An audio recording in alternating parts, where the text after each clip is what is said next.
on in Trinity. Shall I introduce ourselves? So I'm Manisha, I garden here at Trinity, along with Lisa, and lots of other people as well, like Sam. And we've got James, sorry. We've got James from Incredible Bristol, Belinda from Feed Bristol, Zoe from Barton Hill Walled Garden, and Emmy. Speed Asylum. Who? From Bristol. No. Can everyone talk loudly if they can? Yeah. Just because it's great. Okay, so from the Asylum Seekers, Speedwell Asylum Seekers allotment. Just to update you about what's going on here at Trinity is we're continuing to finish the kitchen, and we're almost there, and we're having community days last Saturday of the month, and because this is on today, it's actually tomorrow.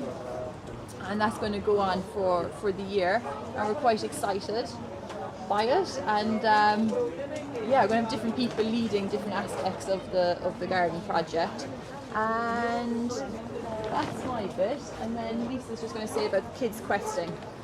Okay, so as well as the last Saturday of the month, we've got a couple of other projects. So there's children's projects that we're doing in like the half term and the summer holiday. So the next one is taking place during May half term. So we're working with children aged between 6 and 12. The aim of it is to get them here and to connect them to nature, to give them experiences they might not have had before. And we've had children like picking fruits from trees and eating it, and some of them have never had that experience before. And the way we do it is we get the kids here and we take them on a quest, which means it's a live interactive story, and it's got embedded workshops within it so they can learn bushcraft skills, and we do a bit of forest school sort of stuff. So if you're interested in that, give us a shout. And the other thing that we're doing is something called Growing the Community. So the idea is that we want to bring together a group of around 15 people. Doesn't really matter how many, really it's about the people, people's enthusiasm, and over a 6-month long process, 6 months, meet once a week to choose a food growing project that they want to do in the eastern or Lawrenceville area. So it could be guerrilla gardening, it could be doing a workshop, it could be whatever they want it to be. So we'll come together once a week and we'll choose it and we'll plan it and then we'll put it into practice. So we're really excited about that. I've got sign-up sheets, so if people want to get some more information, I'll be coming round and you can put your details on here, or we've got more of these in the roundhouse if you want to put it in there.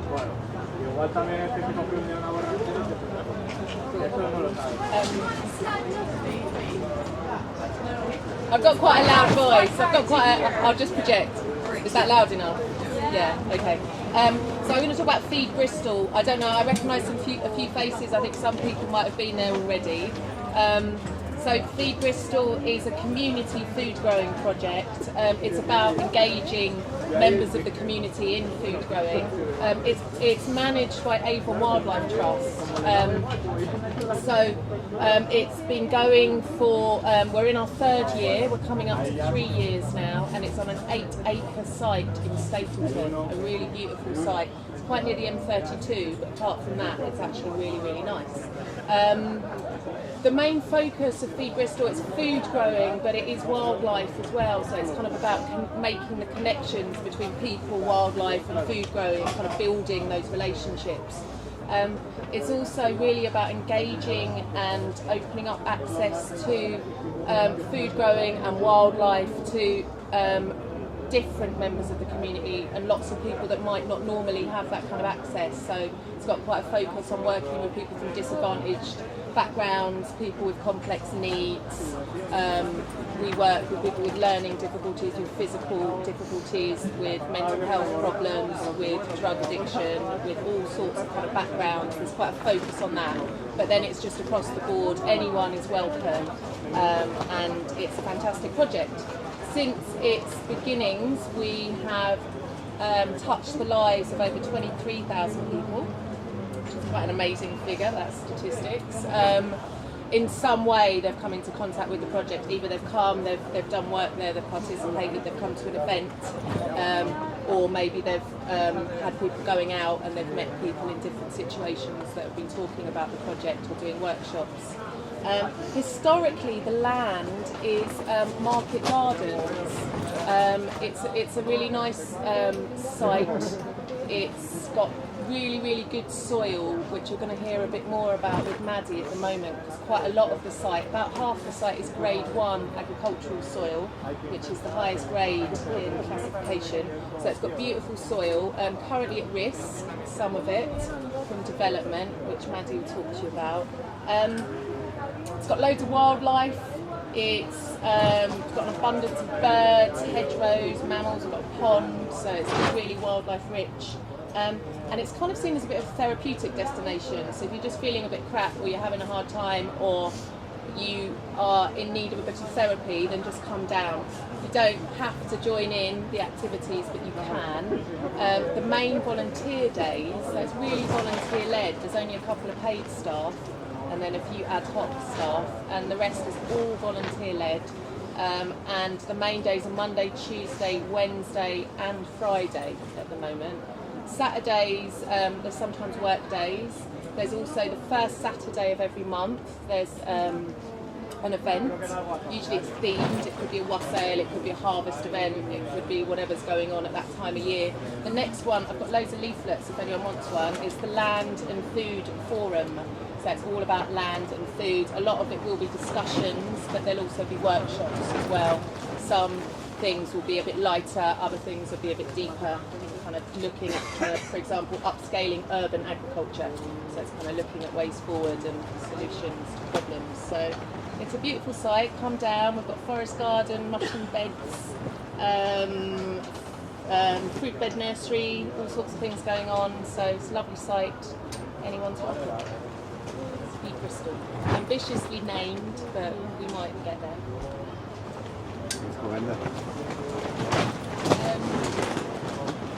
I've got a bit of a quiet voice, so let me know if you can't hear me. Me and Emmy are going to talk a bit together because we work as part of the same collective. It's called the Walled Garden Collective, and it's sort of centred in a sort of historical walled garden in Barton Hill. It used to be the garden of a vicarage. It's for the last 3 years been running as a community garden. People that know Barton Hill will know that it's in the centre of a sort of tower block estate with sort of 3 big communities there. There's sort of kind of white working class people who've grown up in the UK, and then there's sort of quite a sizable Eastern European community, and then there's a Somali community. There's a Somali community, sizable Somali community. So the sort of idea of the Walled Garden collective is to bring together different groups of people that don't usually interact so much. So yeah, we've got these sort of 4 main aims, which are to develop skills in gardening, to develop people's confidence in gardening, and then to provide space for nature connection, and to provide space for people to come together and network with one another and create social links. Yeah, I think people don't really know so much that that's kind of like the Walled Garden sort of acts as a hub, but we've also got 2 other partner projects in the city. There's the Asylum Seeker Allotment Project, and there's the Somali Allotment Project. Yeah, so Emmy works at the Asylum Seeker Allotment Project. Yeah, the Asylum Seeker Project just meets on Mondays every week, and that's 1 PM in the afternoon until maybe like 7. But yeah, that's just Monday afternoons, and anyone's welcome. And we're starting to do Thursday as well, but it's not always Thursday afternoon, but quite often Thursday as well. And yeah, growing vegetables and just cooking on the fire and just hanging out. No one is expected to do lots of stuff when they get there. It's just a nice place to come. Yeah.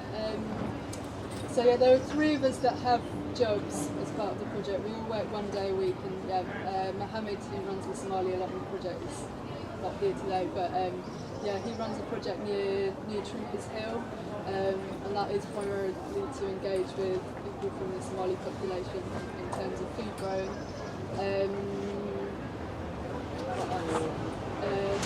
To find ours, it's in Speedwell, so maybe just come and ask me if you're interested to know where it is. Like it's like very easy to find. It's just you're just on the Bristol back cycle path. I can explain. So I run a day called the Women and Young Families Day. It's every Wednesday at the Walled Garden from 10 o'clock to 4 o'clock. Yeah, it's prioritising women and especially refugee women in terms of like the aims that I mentioned in terms of skills and confidence and nature connection and social networking. But the thing that I really like about the space as well is that it's not exclusively for women, it's just sort of prioritising women. And that means that fathers can come along with their kids and that like men or people from whatever gender can come in and out of the space and don't have to have that tension about keeping it a women's only space, which I think is really positive. In the Walled Garden as well there's a green woodworking project. It runs every Friday from 12 noon to 5 o'clock. It's quite an informal space. It's got a lot of tools for carving things out of wood, yeah, it's not. There's no one actually employed there, but if any it's a drop-in, so anyone can go down and pick up some tools, and someone will help you out there. How long? That's it. Cool. Okay, we've got hand some leaflets out. So. I'm James, and I'm from Incredible Edible Bristol. Incredible Edible as a movement started in Todmorden in the north of England, in a market town, about 6 years ago, and it's essentially and it's grown worldwide since then. It's essentially a movement of trying to find unloved spaces, common areas, public land, and planting food. We've also been inspired by lots of other projects. Ron Finley is a guerrilla gardener in South Central Los Angeles. Many of you may have heard of him. And the aim of Incredible Edible Bristol is to make Bristol the UK's first edible city. We're not here to tell Bristol how to grow food. There's hundreds of community garden projects already going. But one of the things that we want to do is to be really a point of resource to connect all of the projects together and to begin to identify new spaces that we can take on. So we work with residents, we work with local businesses, with neighborhood partnerships, and with the council to identify pieces of land that are essentially unloved right now, and to begin to take on community garden projects in them. We've got a bed that we're doing for Bristol Food Connections. We're doing a growing challenge in conjunction with Happy City as part of the Bristol Harbour Festival.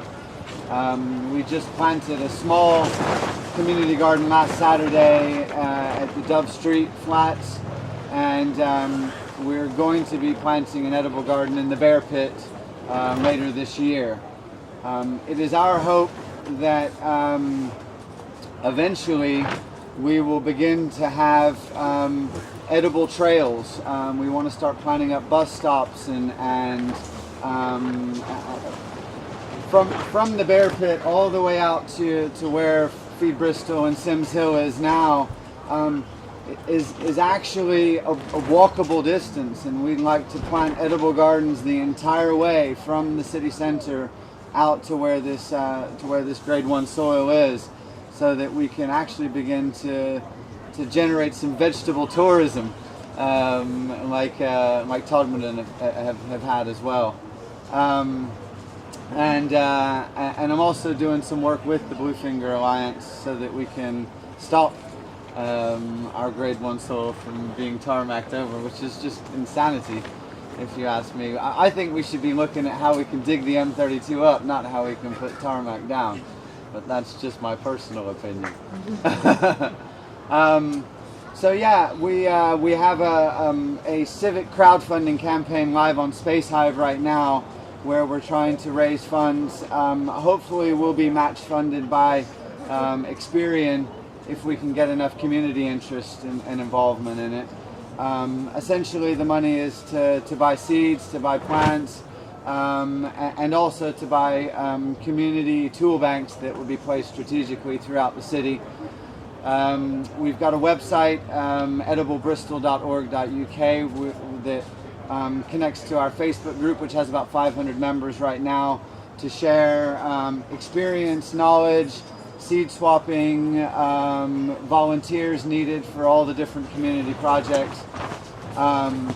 We're going to be building an interactive Google map for the website that's going to tie all of these community food growing projects together, so if people want to get involved in community food growing, they'll be able to easily identify what's going on near them and be put in contact with how they can get involved with just planting some shit, man. That's it's simple and yet revolutionary. You know, I when I was about 5 years old, growing up in the middle of Midtown Atlanta, at the time, it was a desert.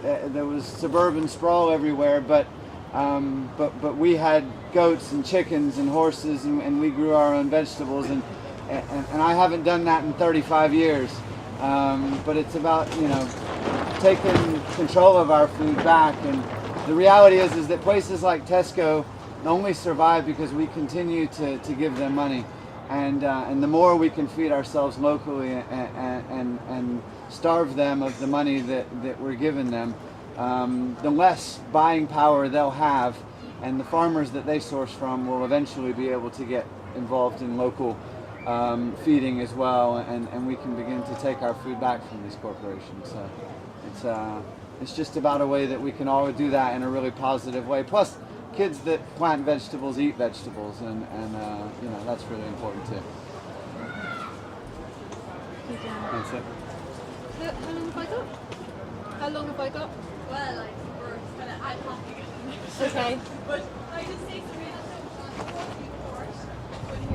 Frank later, they donated these plants at the front there. If people want to take them away and plant them on the way home, there's feverfew and salad, and feverfew grows in like hardly no soil, so you can plant it anywhere. Yeah. So thank you. So I've got two projects that I'm sort of coordinating, and I'll start with one that's already been talked about quite a bit, which is the blue finger. So this idea of soil, I'm going to pass around a couple of images. So just this one first of all. So this blue bit of land here, this is an agricultural classification map. This dark blue denotes grade 1 soil, which is the highest grade of soil there is, the most fertile, most cultivatable, and also sequesters the most carbon, and so on. So less than 3% of the UK is grade 1, and we have some sticking in to the north of Bristol. So our brown boundary is about here. So most of this is in South Gloucestershire. This bit here, where Feed Bristol is, and Stapleton Allotments and Sims Hill Shared Harvest, are on the southern tip of the blue finger, as it's called. So I'm just going to pass that around if you want to have a look. So the Blue Finger Alliance is a collection of individuals and organisations and businesses who basically are interested in the future of soil and protecting soil for food growing. Because at the moment, even though we're in a green capital city, European green capital, we're a sustainable food city, we have a good food plan, but we don't have the policy to back that up, which has resulted, as many of you know, in plans being carried forward for the Metrobus scheme and a park and ride scheme on that Bluefinger land. So the picture I'm going to pass around is a picture of here's the M32 going north, probably a bit more like that. Here's, if any of you know, this is Stoke Lane, Frenchay Park Road. Stoke Lane cuts up to Frenchay campus of UWE up here. So this is the southern tip of the Bluefinger in Stapleton. Here's Stapleton allotments, and here's Feed Bristol, and Sims Hill shares this land, although Sims Hill also cultivates Bluefinger land up here. And this superimposed on top is one of the drawings from the planning application for the Metro bus, which will cut through some of Stoke Park, which is a Grade 2 heritage listed parkland, on this side. New wide overbridge over the motorway here, and this road here, basically making Stapleton allotments into a kind of roundabout, in order that buses can come off the motorway and go up to UWE and do that back as well. But this whole design was originally made to serve a future park and ride, which was going to be on this land here. So already like a third of the way down the motorway. So in transport terms, it's not a very good location because it doesn't take any of the cars off the system higher up at the north end of the M32, which is where a lot of the congestion is. So that's a whole other side of it. Bristol City Council very recently safeguarded this land for a park and ride. Not for food growing, not because it's high quality soil and we're a green capital and but for this park and ride, because they're tied into a contract as part of the West of England Partnership to deliver this Metro bus and transport infrastructure through the city. So if you want to have a close look at that, I'll pass that round. So this is our local focus for what is a much bigger issue about how we value and use and protect our agricultural soil and grow food on it to feed ourselves, to increase our food sovereignty and food security. I'm really optimistic. This is a juggernaut of a transport planning application which is in now, and we've done, if I may say so myself, some amazing work. Belinda and I, and James has really been amazing setting up all of the website stuff for us. So if you're interested in finding out more about it and about how we can affect change strategically and at a policy level, all the conditions are right for it here. And I think Bristol can really, it talks a lot about being pioneering in its green, and its green status and its green credentials. We really have to hold that to account. If you go to www.bluefingeralliance.org.uk, there you'll see lots of information about it, more maps, and lots of information about how you can object to this planning application. So the planning application is huge. It's about 380 documents because it's for the whole scheme from Cribbs Causeway to Hengrove. And we've picked out the bits that are relevant to this particular bit of land, and we've also found the planning policies, national planning policies and local planning and development policies that relate to the different bits of the application. So you can argue certain issues and use certain policy references to back it up, which is what they need. So the deadline is around the 2nd of June. It was the 2nd of May, but we're kind of pushing for an extension because there have been lots of problems accessing the information. So we're going with the 2nd of June. So please go to the website and have a look at all the guidelines there. It's designed to be as helpful as possible, and to make it as easy as possible for people to comment. So I'm, despite this kind of what seems like an immovable thing, these vast transport infrastructure things that have been going for years and years, a lot has changed in the city in the last 2 years in terms of the direction that we're heading in, and the transport infrastructure, this particular planning application, the Metro bus as a whole, hasn't responded to Bristol's taking. So so please say, input as you can into this planning application right now. Really? Okay. Can I just quickly butt in? I've got some leaflets here as well with a little bit of information on if people want to grab those. And one of these, if you really want to make a comment, and the comments are what counts when it comes to a planning application as well. This is just a printout of some of the planning kind of policies that this whole planning application goes against. So if you really do want to make a comment, please do. It could make a difference. The more, the better. Just grab one. This is the result of many hours of sweat and toil and head scratching. There's more to it than that. That's just a condensed version. So yeah. But if you don't have much time to read the longer versions or do a sort of more longhand version, this is very, very useful. So those are there, and if you just want to hand those, pass those out. I don't know if everyone will want one. They can take one if they want, but those only take one if you really want one, because it's. If we can nail this planning application and agree to get the Metro bus route changed, it will mean that it's much more likely that the park and ride will never happen, and that perhaps even all other food growing sites across the city will in time become protected. We're kick-starting this idea of protecting food growing land, and we want to see that spread throughout the city, because there's, as we've been hearing, many valuable food growing projects, and they should all, they shouldn't be vulnerable to something else coming along and saying, actually, we need that for housing. Actually, we need that for a car park.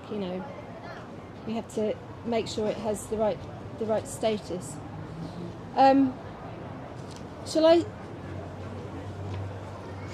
So that's. I'm just going to say a short bit about another project as well, which I'm coordinating at the moment, which is called the Gleaming Network, the UK Gleaming Network. Has anyone heard of that before?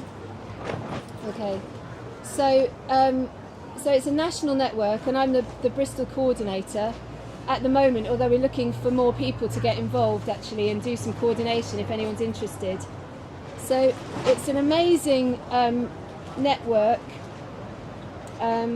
It's just sort of emergent, just developing. It's about a year old, and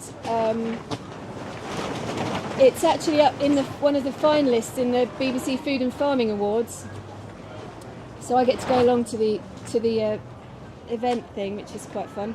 But the idea is that we create teams of volunteers and networks of farmers and growers across the country in order to take teams of volunteers to go and harvest farm level food waste.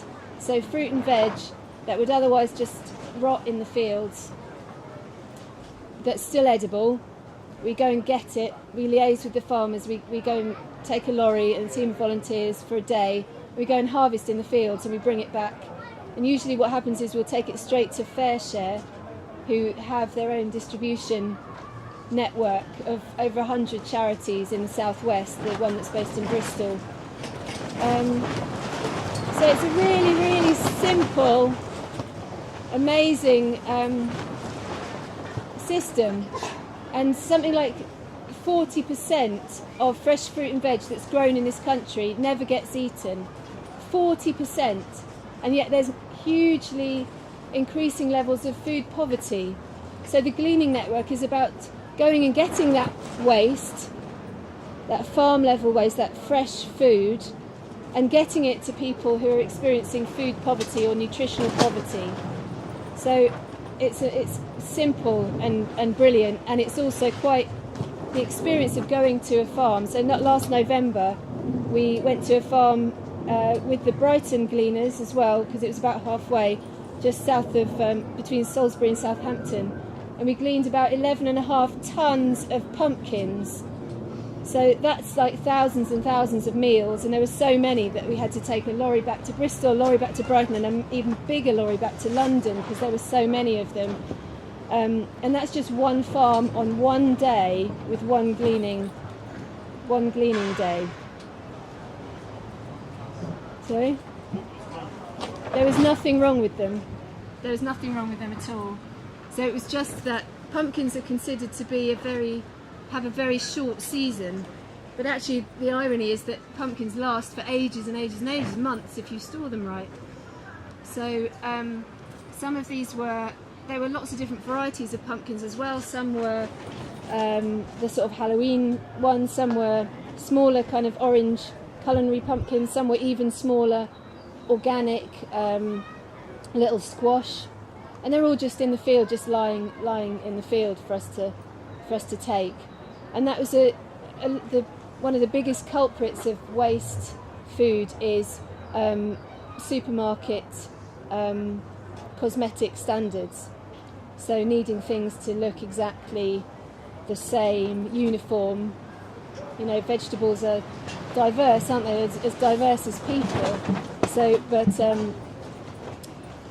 and it's proven as well. When 2 years ago, when the harvests were really poor, the supermarkets lowered their cosmetic standards, and people still bought as much as they ever did. So people don't actually mind. You know, the idea of the picky housewife that the supermarket is quite attached to is a myth. So supermarket cosmetic standards are one of the biggest causes of waste. Also cancelled orders. Also in this case that was that they have seasonal staff from abroad and their visas run out and they go, so they don't have the manpower, and often it costs more to harvest and distribute the vegetables than it does for the price that they would get for them. So there's lots and lots of different reasons why there's so much waste. So that's a bit about the Gleaming Network, and if I've got some sign up sheets, so if anybody either for the Blue Finger Alliance you want to know more or be on the list to get kind of various bits of updates and things, or you're interested in coming gleaning, it's quite a moving experience being part of getting your hands right in the earth and seeing the waste and knowing what good it can do. It's actually quite a strangely moving experience coming gleaning. So I reckon gleaning is going to be like the next big kind of day out in the country that people are going to do. Instead of just going for a walk, they're going to go on a gleaning day. That's the idea anyway. So yeah, come and put your names down and we'll be in touch. So thank you. Anyone have any questions or anything like that? No? So here's some, come and write your name down.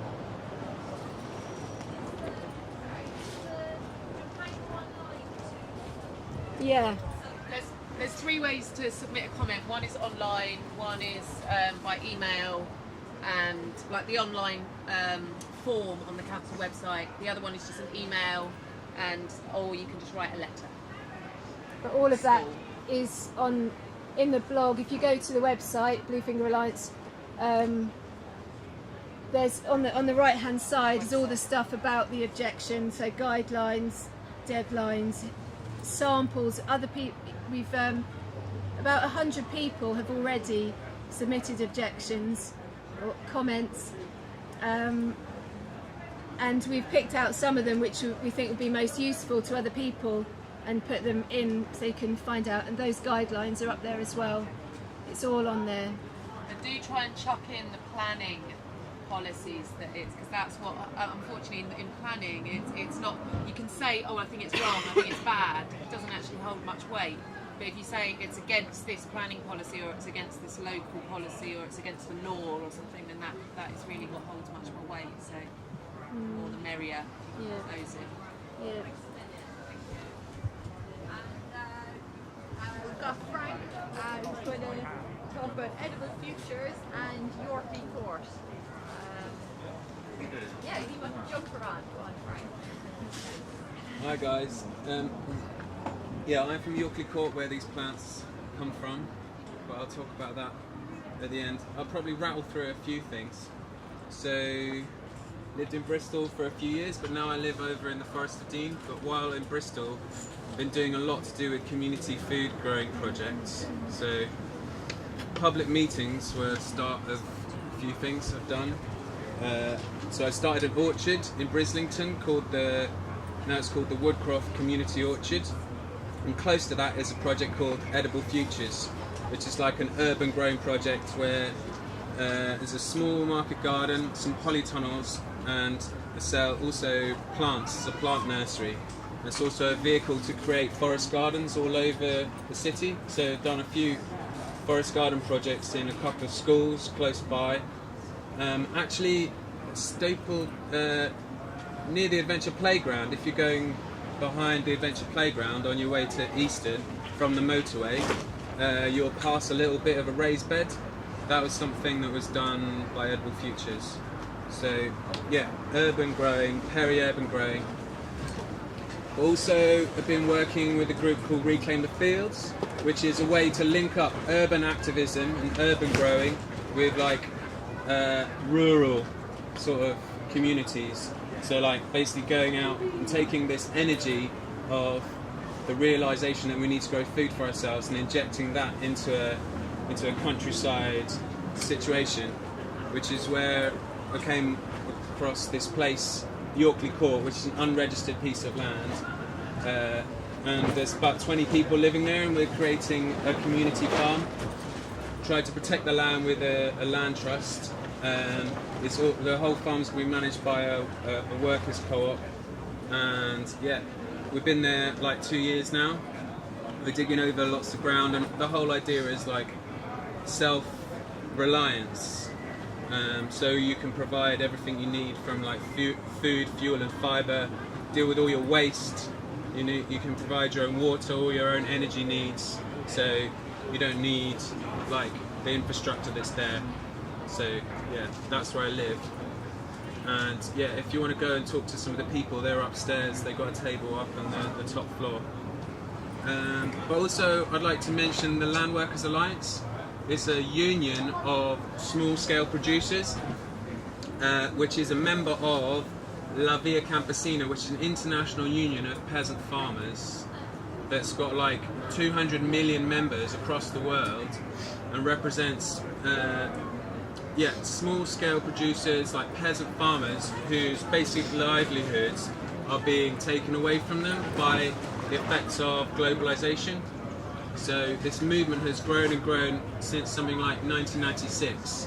So it's got, like I said, 200 million members. It's one of the biggest organizations in the world. And yeah, so now the tide has brought this sort of movement to the shores of the UK.